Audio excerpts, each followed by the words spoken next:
Hi guys, welcome to NS recaps. ఈ రోజు మనం డ్రాగన్ డెవర్ ఇన్ మే చాప్టర్ 4 అండ్ 5 చూడబోతున్నాం. చాప్టర్ ఓపెన్ చేస్తే ప్రొఫెసర్ హెర్బర్ట్ టేబుల్ మీద రసూల్ సబ్మిట్ చేసిన అసైన్మెంట్ రిపోర్ట్ కనిపిస్తుంది. ప్రొఫెసర్ ఎలా అనుకుంటారు, నేను అసలు నమ్మలేకపోతున్నాను. ఇంత బాగా, ఇంత డెప్త్ గా రీసెర్చ్ ఇంత రిపోర్ట్ ని ఇంత బాగా చేశాడు. అకాడమీ లెవెల్ స్టడీ మెటీరియల్స్ తో రీసెర్చ్ ని చాలా బాగా చేశాడు. నేను అసలు నమ్మలేకపోతున్నానని ప్రొఫెసర్ అంటారు. నిజమా? ఈ రిపోర్ట్ అంతా నువ్వే చేసావా? అవును సార్, నేనే చేశా.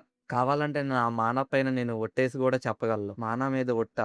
రసూల్ మాత్రం అలా సూటిగా అన్నందుకు చాలా కాన్ఫిడెంట్ గా ఎక్కువ కనిపిస్తున్నాడు. ఏదైతే ఇది అయింది, ఎలా అయితే ఏమి, నీ రిపోర్ట్ మాత్రం చాలా బాగుంది, నాకు నచ్చింది అని అనగానే సిస్టమ్ నోటిఫికేషన్ వస్తుంది, నువ్వు మిషన్ కంప్లీట్ చేసావని. తనకి రివార్డ్స్ కూడా వస్తాయి, లోయెస్ట్ మానా గ్రేడ్ స్టోన్. అలాగే తను ఎంత బాగా అర్థం చేసుకుంటాడో కాన్సెప్ట్స్ ని, తను అంతగా స్ట్రాంగ్ అవ్వగలడు. ప్రొఫెసర్ అంటారు, గుడ్ వర్క్, నువ్వు ఇంకెళ్ళిపోవచ్చు అని చెప్తారు ప్రొఫెసర్. అప్పుడు రసూల్ ఏమో, ప్రొఫెసర్ నేను ఒక ఫేవర్ అడగొచ్చా అని అడుగుతాడు. తను ఏమని అడుగుతాడంటే, ఫ్యాకల్టీ లైబ్రరీని నేను యూజ్ చేసుకోవచ్చా అని. స్టూడెంట్ లైబ్రరీలో చాలానే బుక్స్ ఉంటాయి కదా, అవి నీకు సరిపోవా? చాలానే బుక్స్ ఉంటాయి కదా అని. రసూల్ అంటాడు, నేను అవన్నీ చదివేశాను. అన్ని చదివావా? ఆశ్చర్యకరంగా ఉంది అని ప్రొఫెసర్ అంటారు. నువ్వు నిజమే చెప్తున్నా, ఫ్యాకల్టీ లైబ్రరీ యూజ్ చేయాలంటే అది డిఫరెంట్ లెవెల్ ఇష్యూ. అది నీ క్వాలిఫికేషన్స్ చూడాల్సి ఉంటుంది. నువ్వు వెళ్ళొచ్చా వెళ్ళకూడదు అనేది ఇక్కడే డిసైడ్ అవుతుంది అని ప్రొఫెసర్ అంటారు. నాకు అర్థమైందని రసూల్ అంటాడు. చాలా వరకు మిషన్స్ అనేవి వస్తాయి, ఎవరికి తెలుసు ప్రొఫెసర్ నాకు ఇన్ని అసైన్మెంట్లు ఇస్తారని. అనుకున్నట్టే ప్రొఫెసర్ కి చాలా చాతాస్తం ఎక్కువే. కానీ నేను ఎంత బాగా కాన్సెప్ట్స్ ని అర్థం చేసుకుంటే నా మ్యాజిక్ అంత బాగా బలపడుతుందా. ఏదేమైనా సరే ఫ్యాకల్టీ లైబ్రరీలోకి మాత్రం తప్పకుండా వెళ్ళాలి. అక్కడ మాత్రం చాలా నాలెడ్జ్ ఉంది. ఇది నాకు ఇబ్బందిగా ఉండొచ్చు, నాకు ఎలానో రివార్డ్ గా మానా స్టోన్ వస్తుంది, అలాగే మిషన్ కంప్లీట్ అయినట్టు ఉంటుంది. ఒక దెబ్బకి 2 పెట్లు అని రసూల్ అనుకుంటాడు. పక్క నుంచి రసూల్ రైమండ్ అని ఎవరో స్టూడెంట్ పిలుస్తుంటాడు. అది మానా లోడ్ పెనాల్టీ అని వాళ్ళు అన్నారు, కానీ నువ్వు కేవలం ఫిట్నెస్ పిచ్చోడివి, నా ఫ్రెండ్ నీ వల్ల ఇబ్బంది పడ్డాడు అని తను అంటాడు. ఇక్కడే రివీల్ అవుతుంది, ఇతని పేరు ఆంటన్ ఫ్రెడరిక్. ఏమైంది, నువ్వు ఇక్కడ రివెంజ్ కోసం వచ్చావే ఏంటని రసూల్ అంటాడు. నేనా రివెంజా అని ఆంటన్ ఫెడ్రిక్ అంటాడు. ముందు నువ్వు భ్రమల్లో పడ్డం ఆపని ఆంటన్ ఫెడ్రిక్ అంటాడు. చెత్తతో ఎవరు రివెంజ్ తీసుకుంటారని ఆంటన్ ఫెడ్రిక్ అంటాడు. నిన్ను తొక్కేయడం బాగానే పనిచేస్తుంది, సరేలే తర్వాత క్లాస్ లో కలుద్దాం అని ఆంటన్ ఫెడ్రిక్ అంటాడు. తను అక్కడి నుంచి వెళ్ళిపోతుంటాడు. ఆంటన్ ఫెడ్రిక్ ఫ్రెండ్ ఏమో తనని ఇప్పుడు ఏడిపించవా అని అడుగుతుంటాడు. అరే పిచ్చోడా, ఇక్కడైతే ఎవరు లేరు, తర్వాత క్లాస్ లో చూసుకుందాం అని తను అంటుంటాడు. క్లాసా? Practical magic combat studies. ఒక స్టూడెంట్ ని క్లాస్ లో స్టూడెంట్స్ ఒకరితో ఒకరు స్పారింగ్ మ్యాచెస్ జరిగితే ఎవరైతే బాగా పర్ఫామ్ చేస్తారో వాళ్ళకే మంచి గ్రేడ్స్ వస్తాయి. నాకు ఎప్పుడు ఆ క్లాస్ లోనే అవమానం జరిగేది. నేను అసలు నమ్మలేకపోతున్నాను ఈ విషయాన్ని, నేను ఎలా మర్చిపోయానని. నేను దీని గురించి ప్రిపేర్ అవ్వాల్సి ఉంటుంది. ఇంకా దాని గురించి ఆలోచిస్తాడు.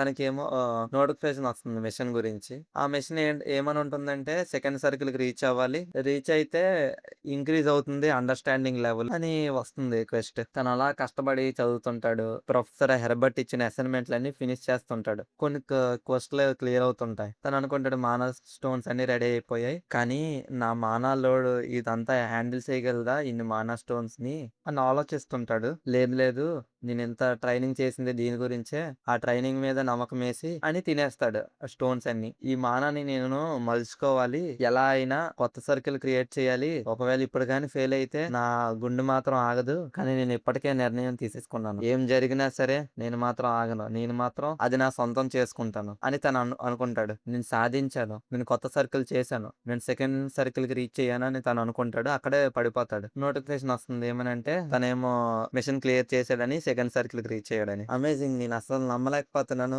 ఇవన్నీ టాస్క్లు కంప్లీట్ చేస్తావని అని ప్రొఫెసర్ అంటుంటారు. సరే, చివరిగా ఒక క్వశ్చన్ వేస్తాను, దీనికి ఆన్సర్ చేస్తే నీకు లైబ్రరీకి యాక్సెస్ ఇస్తానని ప్రొఫెసర్ అంటారు. మునుపటి ప్రశ్నల కంటే ఇది కొద్దిగా కష్టమైన ప్రశ్నే. ఈ క్వశ్చన్ సత్యానికి మరింత దగ్గరగా ఉంటుంది అని ప్రొఫెసర్ అనుకుంటారు. మ్యాజిక్ లో ఏర్పడిన 4 లెక్చర్స్ లో అత్యంత ముఖ్యమైనది ఏది అని ప్రొఫెసర్ అడుగుతారు. నేను ఇప్పుడు ఈ క్వశ్చన్ అడుగుతున్నాను, ఈ క్వశ్చన్ గురించి నేను ఇప్పుడే రీసెంట్ గానే తెలుసుకున్నాను, ఆగాగు నేను ఇంకో క్వశ్చన్ అడుగుతాను అనే లోపు రసలేమో ఆన్సర్ చెప్తుంటాడు. ప్రొఫెసర్ ఎలా అనుకుంటారు, తనకి తన ఆ ఆన్సర్ తెలుసా, ఇక్కడతో ఈ చాప్టర్ అవుతుంది. 5th చాప్టర్ ఏమో ఆన్సర్ ఏంటంటే మెంటల్ ఇమాజినేషన్ అని రసల్ అంటాడు. నువ్వెందుకు అలా అనుకుంటావు అని ప్రొఫెసర్ అంటారు. మ్యాజిక్ అనేది మానాన్ని యూజ్ చేస్తూ ఏదైనా ఒక దాన్ని ఈ భూమి మీదకి గాని ప్రపంచంలోకి గాని తీసుకురావడం, ఈ ప్రాసెస్ ని 4 విధాలుగా అందులో ఒకటి అసిమిలేషన్ అనేది ప్రకృతి విషయాలు నేర్చుకోవడం.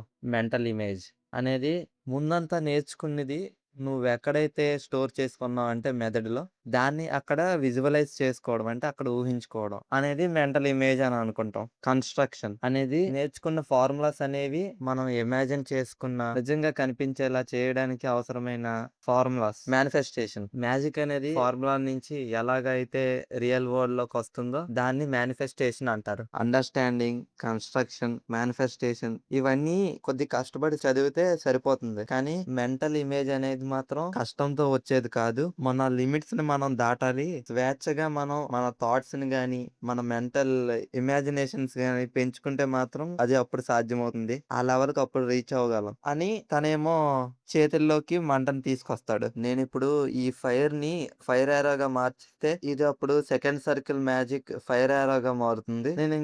నేనింకేమైనా అనుకుని అది అలా చేస్తే అది వేరేలా మారుతుంది. అలాగా మన ఊహకు తగ్గట్టు అది మారుతూ ఉంటుంది. మనం ఎలా అయితే ఊహిస్తామో మన ఊహకు హద్దులు లేనంత వరకు మెంటల్ విజువలైజేషన్ మాత్రం సరిగ్గా పనిచేస్తుంది. అప్పుడు మనం ఏదైనా క్రియేట్ చేయొచ్చు. అది ఈ ప్రపంచంలో లేనిది గూడా కావచ్చు అని రసూల్ అంటాడు. దాంతో ప్రొఫెసర్ మాత్రం అది కరెక్టే అని తన మనసులో అనుకుంటాడు. ఈ పిల్లవాడు అని ప్రొఫెసర్ అనుకుంటాడు. సూర్యుడు ఎలా అయితే వెలుగుతాడో అలా ఈ కుర్రవాడు వెలుగుతున్నాడు అని ప్రొఫెసర్ అనుకుంటాడు. నేనేమైతే అనుకున్నానో ఆ స్టూడెంట్ లైబ్రరీ మాత్రం నీకు మాత్రం చిన్న ప్రపంచం లాంటిది అని ప్రొఫెసర్ అంటారు.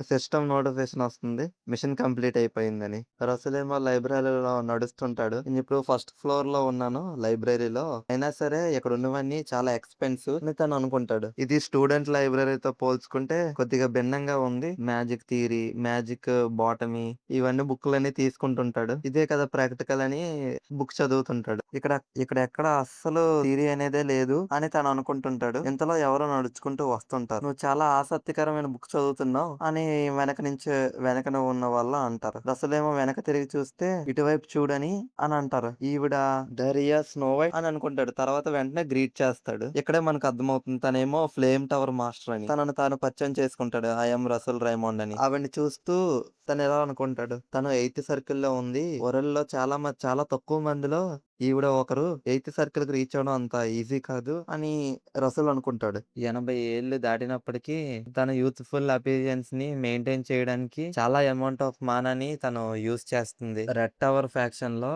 The best ranking tower magic.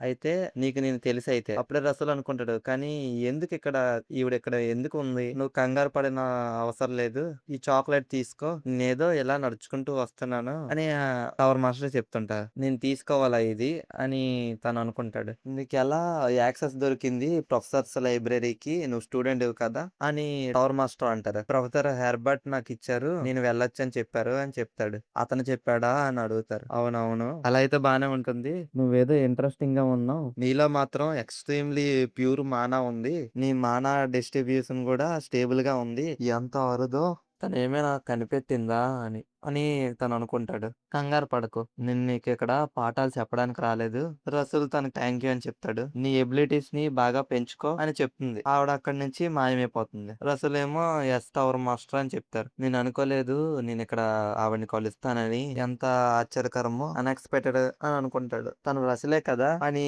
Back side ఉన్న స్టూడెంట్స్ ఏమో తనకాసి చూస్తూ వస్తుంటారు. తను ప్రొఫెసర్స్ లైబ్రరీ నుంచి వస్తున్నాడు బయటికి. తనేమని అనుకుంటాడు. తనేదో చేసుంటాడు. ప్రొఫెసర్స్ ఏమో తనకి యాక్సెస్ ఇచ్చారు అని ఈ స్టూడెంట్ ఏమో అంటాడు. నీ బెస్ట్ నువ్వివ్వా ఎలాగో నీకేది మంచి జరగదులే అని తను చెప్తుంటాడు. మ్యాజిక్ బ్యాటిల్ స్టడీస్ ఫస్ట్ ఎవరినైతే పిలుస్తారో వాళ్ళేమో గ్రౌండ్ లోకి రావాలి. స్టేడియం గ్రౌండ్ లోకి. అండ్ అలాగే ఆ స్టూడెంట్ ఏమో ఆపోనెంట్ ని ఎవరైనా చూసుకోవచ్చు. తన అబ్బాయి అవని అమ్మాయి అవని. ప్రొఫెసర్స్ ఏమో వీకెస్ట్ స్టూడెంట్స్ వాళ్ళ లెవెల్లో ఉన్న వాళ్ళను చూస్ చేసుకునే అవకాశం ఉందని చెప్తుంటారు. నా పాస్ట్ లైఫ్ లో నన్నే ఫస్ట్ గా పిలిచేవారు అని రసూల్ అనుకుంటాడు. నేను బెట్ట కాస్తాను. ఇప్పుడు కూడా రసూల్‌నే పిలుస్తారు చూడు అని స్టూడెంట్స్ ఏమో ఒకళ్ళనొకళ్ళు చెప్తుంటారు. ఎలాగో వాడికి మానా నారోయింగ్ అనేది ఉంది. అఫ్‌కోర్స్ వాడినే పిలుస్తారు. పక్కన స్టూడెంట్స్ ఏమో అంటుంటారు. రసూల్ నన్నే చూస్ చేసుకో. ఈ సెమిస్టర్ లో నా గ్రేడ్స్ ని పెంచుకోవాలనుకుంటున్నాను అని స్టూడెంట్స్ అందరూ రసూల్ ఏమో అడుగుతుంటారు. నువ్వు నన్ను పిక్ చేయి అని. అందరూ సైలెంట్ గా ఉండండి అని ప్రొఫెసర్ అంటారు. నేను ఒక స్టూడెంట్ ని పిక్ చేస్తాను. తనేమో స్టేడియం లోకి రావాలి. ప్రొఫెసర్ ఏమో యాంటన్ ఫెడ్రిక్ ని పిలుస్తారు. "యాంటనా ఎందుకు ఇతన్ని ఫస్ట్ పిలిచారు" అని అనగానే యాంటన్ ఫెడ్రిక్ మాత్రం ప్రొఫెసర్‌కి థాంక్స్ చెప్తాడు. "ఏదో నా చిన్న సాయం చేస్తున్నాను ఫెడ్రిక్ మర్చెంట్ అసోసియేషన్‌కి. నాకు ఈ విషయం ముందే తెలుసు" అని రసూల్ అనుకుంటాడు. "అక్కడ కూర్చొని ఏటి చేస్తున్నావు? కిందకి రా" అని యాంటన్ ఫెడ్రిక్ పిలుస్తుంటాడు రసూల్. ఇక్కడితో ఈ చాప్టర్ అయిపోయింది. నెక్స్ట్ చాప్టర్ ఏమో ఒక 3-4 డేస్ మధ్యలో నేను అప్‌లోడ్ చేయడానికి ట్రై చేస్తాను. లైక్ చేసి సబ్స్క్రైబ్ చేయండి. అలాగే ఎక్స్‌ప్లనేషన్ ఎలా ఉందో కామెంట్ కూడా చేయండి. మళ్ళీ నెక్స్ట్ వీడియోలో కలుద్దాం. Until then bye.